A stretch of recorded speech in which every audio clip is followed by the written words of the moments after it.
Film dimulai di mana kita diperlihatkan kesatuan FBI yang ingin melakukan penangkapan di atas sebuah kapal karena adanya laporan dua penumpang kapal tersebut, yaitu Andy dan Walter, melakukan penyelundupan narkotika.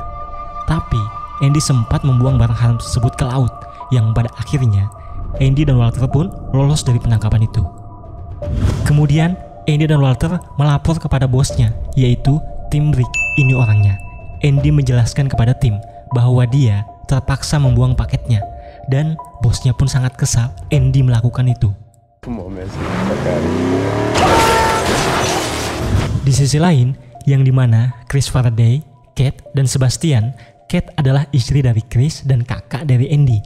Untuk Sebastian, dia adalah sahabat Chris dan Kate. Mereka menghadiri acara pernikahan temannya, yaitu Danny. Di sini Chris dihampiri Kurtz, di mana Kurtz ini teman baik ayah Chris. Ayah Chris ini dulunya seorang kapten kapal dan sekarang lagi mendekam di penjara karena kasus penyelundupan barang ilegal milik Kurtz. So, ini sosok ayah Chris, guys. Kurtz menanyakan kabar Chris dan apa pekerjaannya sekarang. Chris pun menjawab bahwa dia sekarang hidup baik-baik bersama istri dan anaknya semenjak keluar dari penjara dan lagi memulai bisnis sendiri mengatur sistem keamanan alarm. Kurtz pun menawari Chris jika ingin bekerja seperti dulu. Chris bisa mengkontaknya kapanpun.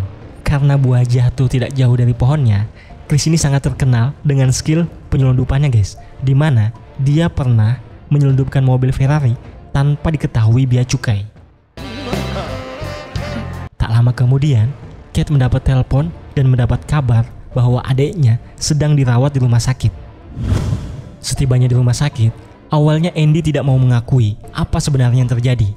Setelah dipaksa Kate dan Chris, akhirnya Andy berkata yang sebenarnya, bahwa dia menyelundupkan kokain yang sangat banyak dan saat ada penggerbekan, dia membuangnya. Dan sekarang Andy disuruh mengganti kokain tersebut. Jika tidak, dia akan dibunuh Tim. Chris pun meminta bantuan Sebastian untuk mencari info tentang keberadaan Tim.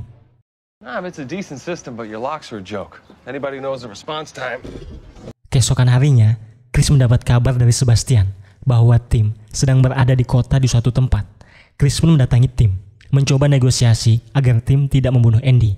Dan Tim meminta ganti rugi sesuai harga barang yang dibuang Andy, yaitu $700.000, karena jika tidak, dia akan membunuh Andy. Keadaan sempat memanas. Hey, this ain't your world anymore, man. Dan Chris pun pergi tanpa ada kesepakatan. Chris pun mendatangi Sebastian untuk meminta solusi.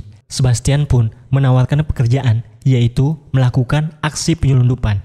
Karena Sebastian ini memang masih melakukan bisnis penyelundupan. Sebastian ini seperti agen penyelundupan. Jadi, bila ada yang ingin melakukan penyelundupan barang ilegal, bisa melalui Sebastian. Lalu Sebastian yang akan memikirkan cara untuk menyelundupkan barang selundupan tersebut. Awalnya Chris tak mau, tapi karena untuk menolong adik iparnya, Chris pun terpaksa melakukannya. Keesokan harinya, Chris mencoba mendatangi Andy di rumahnya dan melihat Andy sedang berkemas karena panik temannya Walter semalam sudah dibunuh Tim, dan Andy ingin pergi dari kota ini karena takut. Chris pun menyuruh Andy agar tidak pergi dan memberitahu bahwa dia yang akan mengurus masalah ini. Chris pun mengambil pistolnya dan pergi menemui Tim yang saat ini berada di rumahnya. Dan saat Tim membuka pintunya, Chris langsung ditodong Tim dengan senjatanya, guys. Chris pun menjelaskan bahwa dia meminta waktu sebulan untuk membayar hutang Andy. Tapi Tim tidak mau menunggu selama itu. Tim hanya memberi waktu 2 minggu. Jika tidak, dia akan mendatangi istri dan anaknya, yang akhirnya membuat Chris sangat marah karena sudah mengancamnya. Setelah mengajar Tim, Chris berkata bahwa dia akan bayar hutang Andy. Tapi jika Tim mengancam istri dan anaknya lagi, maka Chris tidak akan segan untuk membunuh Tim. Scene berpindah di mana Chris mendatangi ayahnya di penjara untuk meminta bantuan ayahnya agar Chris dan Andy bisa masuk di kapal ayahnya dulu. Ayahnya pun membantunya karena mengetahui anaknya yang lagi dalam masalah. Kemudian Chris pergi ke rumah Sebastian, menanyakan barang apa yang akan diselundupkannya nanti. Sebastian menyarankan untuk menyelundupkan kokain dari temannya yang bernama Ruben. Tapi Chris tidak mau jika kokain. Chris lebih memilih menyelundupkan uang palsu dari teman lamanya yang bernama Edwin. Chris pun menelpon Edwin untuk memesan uang palsu dan meminta agar Edwin menyiapkan mobil van juga. untuk membawa uang palsunya nanti. Chris juga memesan kontainer di Panama untuk sebuah mobil van atas nama Lakoski. Chris dan Andy pun pergi dengan menaiki kapal tempat ayahnya bekerja dulu. Captain Cam. That captain's caught the cleaner up to the bridge. John M. Sesampai di kamar kapal, Chris langsung masukkan uang yang dia bawa ke dalam tas dan menyembunyikannya di belakang alat pemadam kebakaran. Jadi uang ini guys, untuk membeli uang palsu nanti di Panama. Di saat Chris ingin makan di kantin kapal, dia bertemu teman lamanya yaitu Olaf, Tarik, dan Denny. Tak lama, kapten kapal melihat Chris dan terkejut. Chris bisa menaiki kapalnya, dan Chris pun diturunkan pangkatnya menjadi tukang bersih-bersih karena kaptennya ini sangat mengenal Chris dan sangat membencinya guys. I'm demoting him to ship's boy. Yes, sir. Di saat Chris sedang membersihkan anjungan kapal dan kaptennya tidak mengawasinya, Chris mengambil denah kapal dan menyembunyikannya. Kemudian Chris menyiapkan ruang untuk menyembunyikan uang palsunya nanti. Setelah selesai, Chris mendatangi teman-teman lamanya dan mengajaknya untuk membantu Chris menyelundupkan uang palsu nanti. Teman-temannya pun bersedia setelah melihat ruang yang dibuat Chris untuk menyembunyikan uang palsu nanti. Di sisi lain, Tim dan anak buahnya mendatangi Kate dan anaknya. Tim berniat mengingatkan Kate dengan sangat kasar agar minggu depan sudah menyiapkan uang untuk membayar hutang Andy. Setelah Tim pergi, Kate pun menelpon Chris, memberitahu bahwa Tim datang menagih ke rumah dengan sangat kasar. Mendengar itu, Chris pun menyuruh Kate untuk menghubungi Sebastian. Sebastian pun menawarkan Kate dan anaknya untuk tinggal sementara di rumahnya. Di saat kapal mau sandar, ternyata kapal mengalami sedikit masalah yang memang sebetulnya ini rencana Chris guys untuk memperlambat pemberhentian kapal di pelabuhan Panama. Tapi untungnya, Chris bisa mengurangi dampak kerusakan kapal.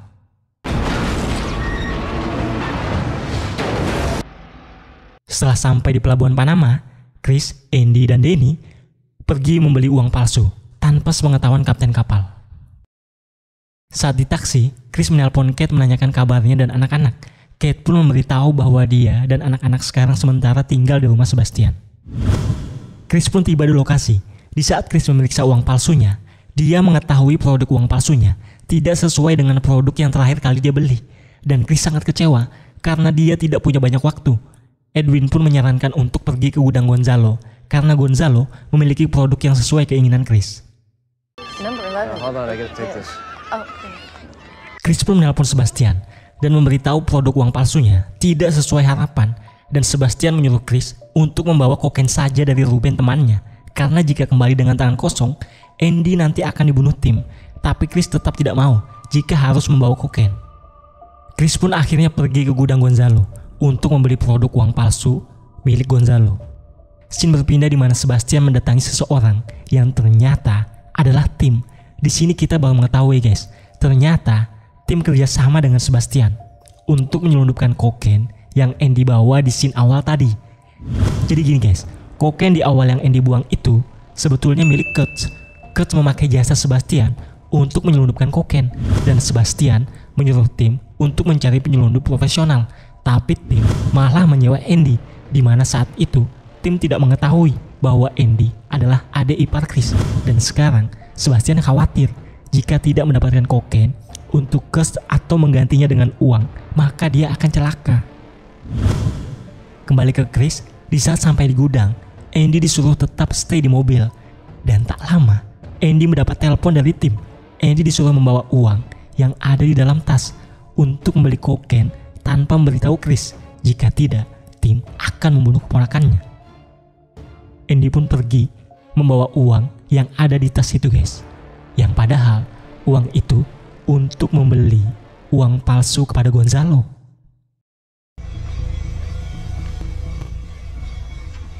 Di dalam gudang, ternyata Gonzalo sedang bersiap untuk melakukan aksi perampokan dan mengajak Chris untuk melakukan aksi perampokan.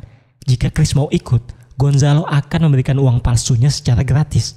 Tapi Chris tidak mau ikut karena kapalnya akan segera berangkat. Setelah uang palsunya sudah di dalam van semua, Chris dan Denny baru mengetahui uang untuk membayar Gonzalo hilang beserta Andy, yang pada akhirnya Chris dan Danny pun terpaksa membantu Gonzalo untuk melakukan aksi perampokan.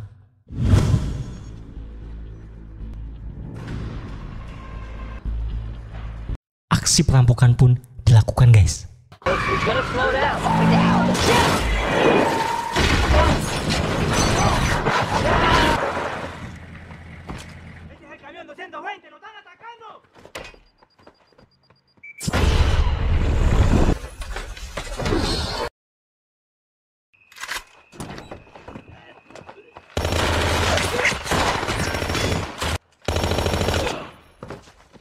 You okay? A ver, bájalo.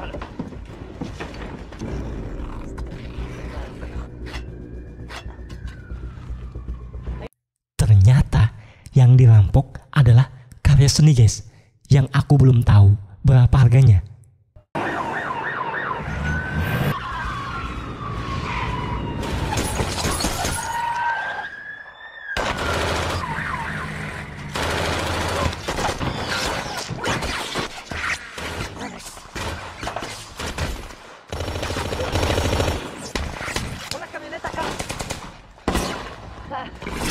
Get downstairs!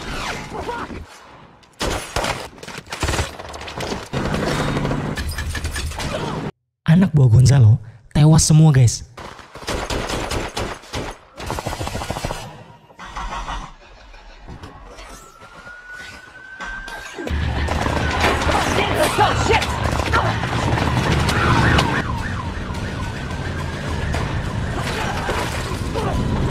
Gonzalo, dia juga terkena tembakan dari polisi.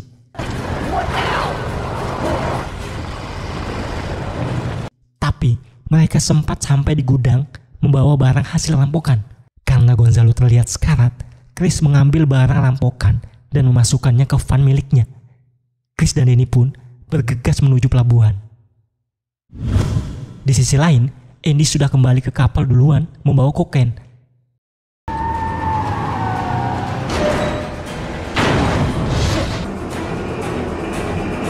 Chris akhirnya sampai tepat waktu.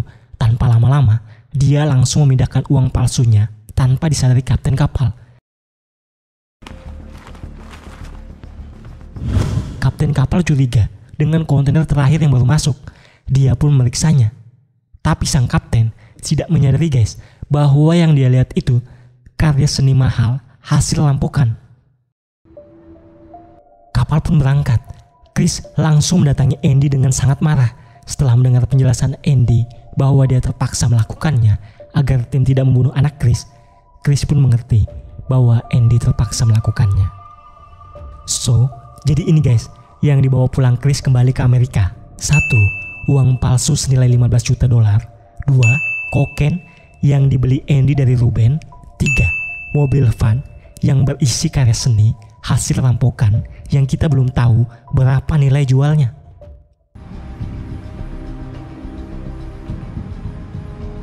Sebastian menelpon Chris menanyakan update terbaru. Chris pun memberitahu bahwa dia akan membuang kokainnya ke laut. Tak lama, Sebastian dihampiri Kurt. Kurt sangat kesal kepada Sebastian karena belum mengganti barang miliknya yang dibuang Andy ke laut. Kurt pun mengancam Sebastian untuk menggantinya dalam waktu dekat. Jika tidak, Kurt akan memenggal kepala Sebastian. Malamnya, di sebuah bar, Sebastian yang takut kepalanya dipenggal Kurt menyuruh tim untuk menakuti Kate dan menyuruh Kate memberitahu Chris untuk tidak membuang kokain tersebut. Good night, baby. I'll lock the door. Thanks. Tim pun menakuti Kate yang sedang menunggu kedatangan anaknya yang sekarang bersama Sebastian di sebuah kafe tempatnya bekerja yang baru saja tutup.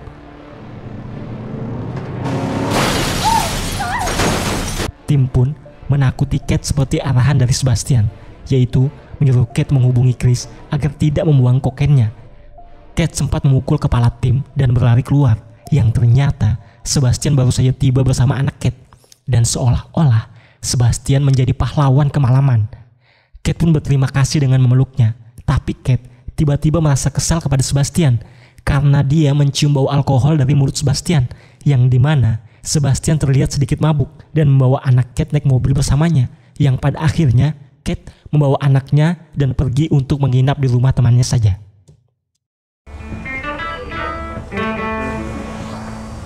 Di sisi lain, Chris sedang menguji trik sains menenggelamkan barang di bungkus plastik menggunakan garam sebagai pemberat agar tidak mengapung. Untuk saat ini, kita belum mengetahui guys, barang apa yang akan ditenggelamkannya dengan trik ini. Kembali ke Kate, saat dia sudah di rumah temannya, Kate menelpon Chris dan memberitahu apa yang terjadi.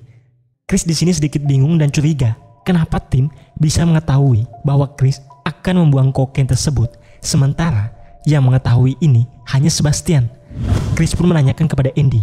Setelah mendengar jawaban Andy, Chris menyadarinya bahwa Sebastian sudah mengkhianatinya. Di sisi lain, Kate pergi ke rumah Sebastian untuk mengambil barang-barangnya. Saat Kate ingin pergi setelah mengambil barangnya, tiba-tiba Sebastian muncul di depannya dan meminta Kate untuk tidak pergi. Sebastian yang mabuk tiba-tiba mencoba untuk mencium Kate. Kate yang takut dengan sikap Sebastian masuk ke sebuah kamar dan menguncinya. Kate meminta Sebastian untuk membiarkannya pergi. Jika tidak, Kate akan menelpon Chris. Sebastian yang takut Kate akan menelpon Chris langsung mendobrak pintu yang dimana membuat Kate terlempar dan kepalanya terbentur sangat keras guys. Shit, honey, I'm sorry. Sebastian terlihat panik guys melihat keadaan Kate sekarang. Tak lama, Chris menelponnya. Chris sangat marah karena dia sudah mengetahui bahwa Sebastian kerja sama dengan tim dan Chris berjanji akan mendatanginya. Dan Chris saat ini belum mengetahui apa yang telah terjadi dengan istrinya. Mendengar reaksi Chris yang sangat marah kepadanya, Sebastian pun melakukan kesepakatan bersama kapten kapal dan memberitahu sang kapten bahwa Chris membawa kokain, dan Sebastian berjanji kepada kapten akan memberikan bagian jika dia bisa mengambil kokain dari Chris. Kapten pun mendatangi Chris, tapi Chris tidak mau mengaku di mana dia menyimpan kokainnya, yang pada akhirnya kapten pun menelpon polisi. John, I got a good tip. Somebody's making a run on my ship. Chris yang mengetahui kapten akan menelpon polisi, lalu mengambil kunci rumah kapten dan membuat duplikatnya. Chris sepertinya mau menjebak kapten guys, dan saat ini kita tidak diperlihatkan di mana Chris menyimpan kokain itu. Tak lama, polisi pun berdatangan ke atas kapal. Atas laporan dari kapten, polisi sampai mengarahkan anjing pelacak, tapi tidak menemukan apa-apa di kapal. Bahkan, ruang yang Chris siapkan untuk menyimpan uang palsunya tidak terdapat apa-apa di situ. Kosong sama sekali. Chris sudah menyembunyikannya, tapi kita belum diberitahu di mana Chris menyimpan uang palsu dan kokain itu. Polisi hanya mendapatkan mobil van yang berisi karya seni hasil rampokan, tapi malah mengira itu hanya kain terpal untuk menutupi sesuatu. Chris pun lolos dari penangkapan karena polisi tidak menemukan kokain ataupun uang palsu. Polisi hanya menemukan van yang berisi kain terpal atas nama Likoski. Tapi Chris berkata dia tidak mengetahui apapun tentang mobil van itu. Put the carpet cleaner in the trunk. Setelah kapal sandar, Andy pun langsung pergi duluan. Tapi ternyata tim dan anggotanya sudah menunggunya. Andy sempat lari agar tidak dibawa tim. Tapi yang pada akhirnya, tim berhasil menangkap Andy. Kemudian tim mendatangi Chris yang baru saja turun dari kapal dan mengancam Chris dia akan membunuh Andy jika tidak memberikan kokain itu. Chris yang kesal memukuli tim, dan saat itu terjadi, Andy berhasil kabur dari mobil tim. Chris pun menyerah setelah ditodong anak buah tim, dan Chris akan memberitahu tim di mana kokain itu. Pull the fucking trigger! You don't get your dope if I'm dead. Di sisi lain, Sebastian membungkus tubuh Kate beserta HP-nya dengan plastik. Dan di sini terlihat jari tangan Kate bergerak, dan kita bisa menyimpulkan bahwa Kate masih hidup guys. Lalu Sebastian meletakkan tubuh Kate yang dibungkus plastik itu ke dalam mobilnya dan pergi. Kembali ke Chris dan tim, ternyata Chris membawa tim ke rumah sang kapten kapal guys.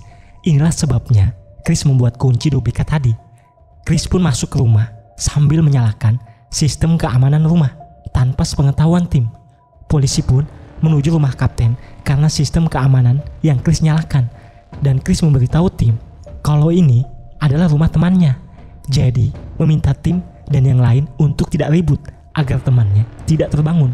Chris pun dengan segera menunjukkan kokain itu, yang ternyata kokain itu Chris sembunyikan di mesin pembersih milik kapten, guys. Tim pun duduk sebentar untuk mencoba kokain tersebut. Karena Chris mengetahui polisi akan segera datang, dia pun langsung alasan kencing kepada tim. Lalu Chris segera pergi dari rumah kapten. Kapten yang mendengar keributan di rumahnya pun akhirnya terbangun dan mengetahui ada yang berpesta kokain di rumahnya. Dan tak lama, polisi tiba di rumah kapten, yang pada akhirnya kapten dan tim pun ditangkap, guys. Inilah rencana sang raja selundup Chris. Never seen these idiots before in my life. Di sisi Chris, dia pun mencari Kate di rumahnya, tapi tidak menemukannya. Lalu dia pergi ke rumah Sebastian, tapi dia tidak menemukannya juga.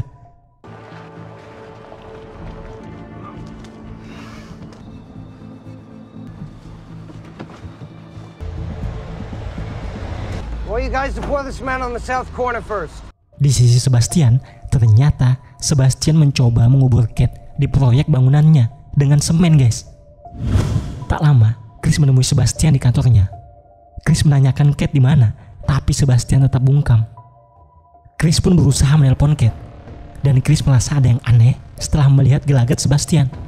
Lalu Chris pun mematikan truk semen dan mencoba menelpon Kate lagi, dan Chris mendengar dering telepon Kate, yang pada akhirnya Kate pun berhasil diselamatkan. Dan Sebastian pun harus mendekam di penjara akibat ulahnya itu. Singkat cerita, Danny dan Tarik diberi koordinat oleh Chris untuk mengambil uang palsu yang ternyata Chris buang ke tengah laut. Tak lama menunggu, uang palsu pun mengapung semua, guys. Inilah trik sense yang Chris lakukan menggunakan garam sebagai pemberat itu. Entahlah bagaimana prosesnya, yang pasti begitulah, guys. Chris pun menjual uang palsu $15 juta itu dengan harga $3 juta asli kepada Kurtz. Kemudian Kurtz yang mengetahui Chris dari Panama bertanya kepada Chris apakah Chris mengetahui karya seni yang dirampok di Panama itu. Chris dengan senyum-senyum menjawab bahwa dia tidak mengetahui masalah itu. Chris pun bertanya kepada Kurtz berapa nilai jualnya, yang dimana karya seni kain terpal itu harga aslinya $140 juta, guys. Tapi karena barang ilegal, Chris setidaknya bisa menjual itu dengan harga $20 juta di black market. Tapi pertanyaannya, di mana mobil van yang berisi karya seni kain terpal itu? Ternyata mobil van yang berisi karya seni kain terpal itu disita bea cukai dan sekarang lagi dilelang. Tapi Andy memenangkan lelang tersebut hanya dengan harga $800. Menang banyak Chris, guys.